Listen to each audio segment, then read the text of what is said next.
আলাইকুম, সবাই কেমন আছেন? আশা করি সবাই খুব ভালো আছেন। সো আজকে বন্ধুরা মিলে সবাই প্ল্যান করেছি যে বারবিকিউ পার্টি করব। এন্ড বারবিকিউ পার্টি করা পর্যন্ত আপনারা আমাদের সাথেই থাকুন। আর যারা চ্যানেলের মধ্যে নতুন আছেন তারা অবশ্যই চ্যানেলটিকে সাবস্ক্রাইব করে পাশে থাকবেন। আর ভিডিওটি ভালো লাগলে অবশ্যই লাইক করে দিবেন। তো এখন আমি যাব হচ্ছে বুড়িগঙ্গা নদীর ঘাটে। আর আমার বাসার কিছুটা সামনেই হচ্ছে বুড়িগঙ্গা নদীর ঘাট। সো তাড়াতাড়ি করে যাওয়া যাক, কারণ ওইখানে আমার ফ্রেন্ডরা সবাই আমার জন্য ওয়েট করতেছে। আর ওইখানে গিয়ে দেখা যাক যদি কিছু পাওয়া যায় খাবারের, তাহলে ওইখানেই নাস্তাটা করে নিব। ঘাটে এসে দেখতে পেলাম যে আমার ফ্রেন্ডরা সবাই এখানে দাঁড়ায় আছে এবং আমার জন্য ওয়েট করতেছে। আর এখানে আসার পর তো আমি পুরাই অবাক হয়ে যাই যে এখানে এত মজাদার ভুনা খিচুড়ি 30 টাকা প্লেটের মধ্যে পাওয়া যাইতেছে, তাও আবার 6টা আলাদা আলাদা ভর্তার সাথে। তো আমরা সবাই ওইখান থেকে খাওয়া দাওয়া শেষ করার পর রওনা হইলাম হচ্ছে শীতলক্ষা ঘাটের ওইখানে। আর নারায়ণগঞ্জের মধ্যে যারা আছেন তারা অবশ্যই জানেন যে 5 নম্বর ঘাটের মধ্যে অনেক ভালো মাছ পাওয়া যায়, তাও আবার সকালে। তাই আমরা ছুটে গেলাম সেই 5 নম্বর ঘাটে।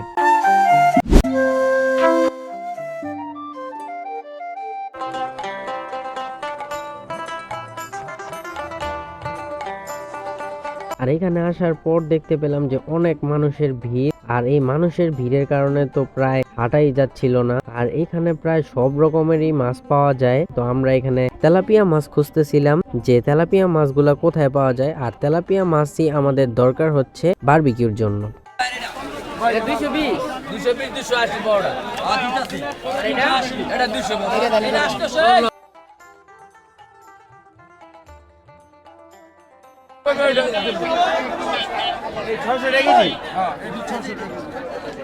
এটা কয় কেজি হবে? এটা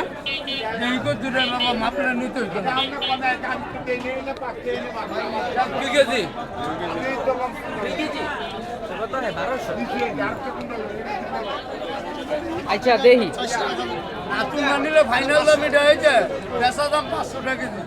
তো কোরাল মাছগুলো পছন্দ হয়েছিল, কিন্তু আমরা নেই কারণ আমাদের প্ল্যান ছিল যে তেলাপিয়া মাছের বারবিকিউ করব এই কারণে। আর আমরা তেলাপিয়া মাছগুলো খুঁজতেছিলাম যে কোথায় তেলাপিয়া মাছগুলো পাওয়া যায়।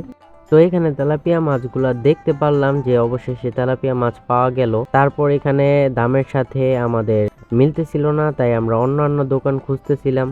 তো অবশেষে তেলাপিয়া মাছগুলো আমরা পেয়ে গেলাম। আর এখানে মাছের সাইজগুলোও খুব সুন্দর ছিল, আর মাছগুলোর কালারও খুব সুন্দর ছিল, আর মাছগুলো অনেক তাজাও ছিল, লাফাচ্ছিল। এটি 220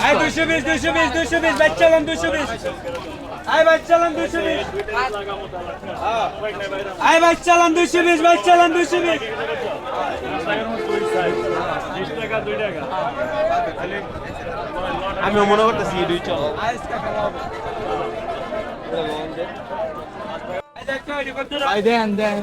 কটা হচ্ছে মার দেন তো আয় না 220 আড়াইশোর মাল 220 আয় পাইকার রেটে 220 6টা আয় পুরি আয় 220 আয় কেজি 220 কালাবে 220 50 টাকা দেন আয় পাইকার রেটে 220 একদম পিস উঠছে কয়টা?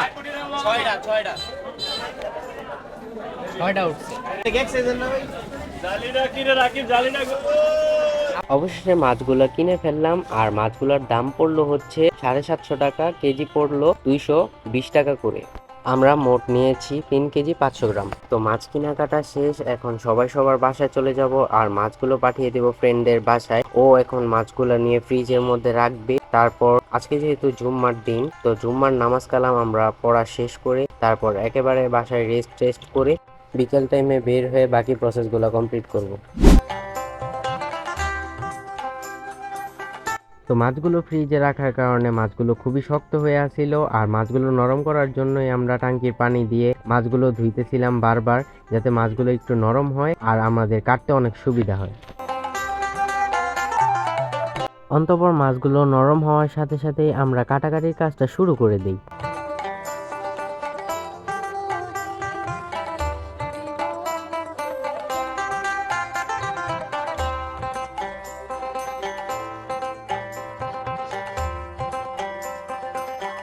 তো মাছগুলো কাটাকাটি শেষ হওয়ার পর মাছগুলোকে ভিনেগারের পানির মধ্যে রেখে এসে পড়লাম হচ্ছে হার্ডওয়্যারের দোকানের মধ্যে জালি কেনার জন্য। আর এই সেই জালি যেটা দিয়ে আমাদের বারবিকিউ করতে অনেক হেল্প হবে। তো আমরা এখন জালির মাপ নিয়ে দোকানদারকে দিছি, আর দোকানদার জালির মাপ নিয়ে এখন জালিটা কাটবে।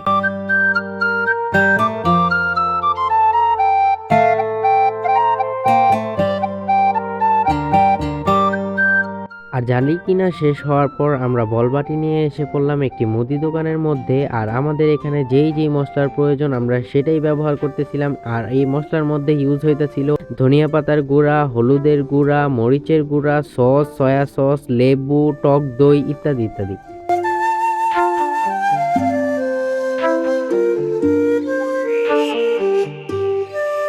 তো মশলা রেডি হওয়ার পর এখন মাছের মধ্যে মাখানোর পালা। আর খুব ভালোভাবে মাছগুলোর মধ্যে মিশানো হচ্ছে এই মশলাগুলা। আর মশলাগুলা মিশানো হওয়ার পর ভালোভাবে মাছগুলো 40 মিনিটের মতো রেখে দিব। আর রেখে দেওয়ার পর তারপর 40 মিনিট হয়ে গেলে আমরা বারবিকিউ করার জন্য প্রস্তুতি নিব। তো চুলা তৈরি করার সময় আমাদের সাথে এমন একটি ঘটনা ঘটে যেটার জন্য কেউ প্রস্তুত ছিল না।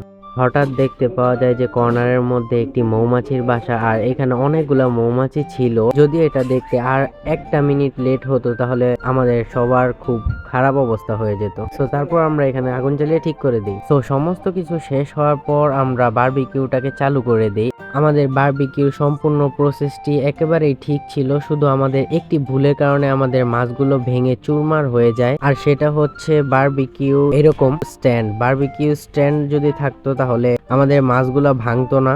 আগে মোট 4টা মাছ দেওয়া হয়েছিল বারবিকিউ করতে, আর সেই 4টা মাছই ভেঙে একদম চুরমার হয়ে গেছে। সো আপনাদেরকে এটাই বলতে চাই যে যদি আপনারা কোনো দিন ফিশ বারবিকিউ করেন তাহলে অবশ্যই আপনারা আগে স্ট্যান্ডের ব্যবস্থা করে নেবেন, না হলে এভাবে মাছগুলো ভেঙে চুরমার হয়ে যাবে। আর আমাদের মাছগুলো ভেঙে চুরমার হয়েছে ঠিকই, কিন্তু আসলে এটা অনেক টেস্টি ছিল। আর আমরা সবাই মিলে এটা খুবই এনজয় করে খাই। সো আজকের জন্য এতটুকুই। ভিডিওটি যদি আপনাদের ভালো লাগে তাহলে অবশ্যই লাইক, কমেন্ট এবং সাবস্ক্রাইব করতে ভুলবেন না। আর যদি ভিডিওটি ফেসবুক পেজ থেকে দেখে থাকেন তাহলে অবশ্যই ফলো করতে ভুলবেন না।